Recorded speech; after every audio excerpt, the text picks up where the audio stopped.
বিচারের আইনটি সবাই স্বাস্থ্য করা হয়েছে। এইভাবে দ্রুত অপরাধীদের বিচার হোক এবং সম্মানিত মানুষ তাদের বিচারের রায় কার্যকর করতে চায় এবং দেখতে চায়। আর পরিশেষে আরেকটি বক্তব্য, দীর্ঘদিন আন্দোলন সংগ্রাম করে জেল থেকে রক্ত দিয়ে রাজপথে থেকে সংগ্রাম করে মিছিল করে স্লোগান দিয়ে যে জামাত আর বিএনপির কুশাসন থেকে বাংলাদেশকে মুক্ত করে বর্তমান মহাজোটকে ক্ষমতায় বসিয়েছি। এই মহাজোটের প্রধান শরীর আমরা তাদেরকে বলতে চাই, আপনারা লাগামহীন হবেন না, লাগাম ছাড়া হবেন না, লাগামের লক্ষ্য থেকে কাজ করার চেষ্টা করবেন।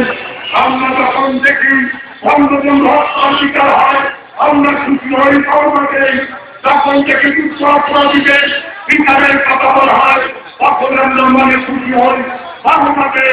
কিন্তু যখন দেখি ওই আওয়ামী লীগের নাম করে ছাত্রলীগের ক্যাডার বাহিনীরা চিন্তাবাদী করে তখন মনের মধ্যে কষ্ট হয়।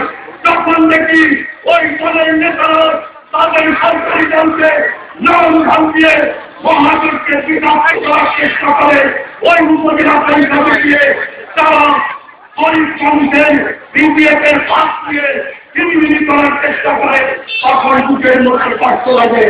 তখন শ্রম নিয়ে আদালতি করে সরকারি দলের নেতারা তখন মনের মধ্যে কষ্ট লাগে। এই জন্যই তো জামাত বিএনপির বিরুদ্ধে আমরা সংগ্রাম করলাম। তাই আপনারা মহাজোটের আমাদের বন্ধু হিসাবে করতে চাই।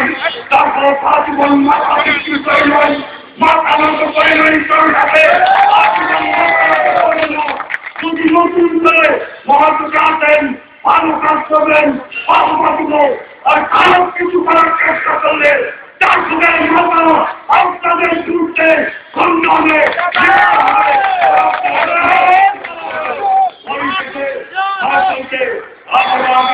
আন্দোলন সংগ্রামে আটার আহ্বান জানিয়ে আর্থিক প্রতিষ্ঠা থেকে সফলতা কামনা করে আমার সংক্ষিপ্ত বক্তব্য শেষ করছি। সকলকে ধন্যবাদ।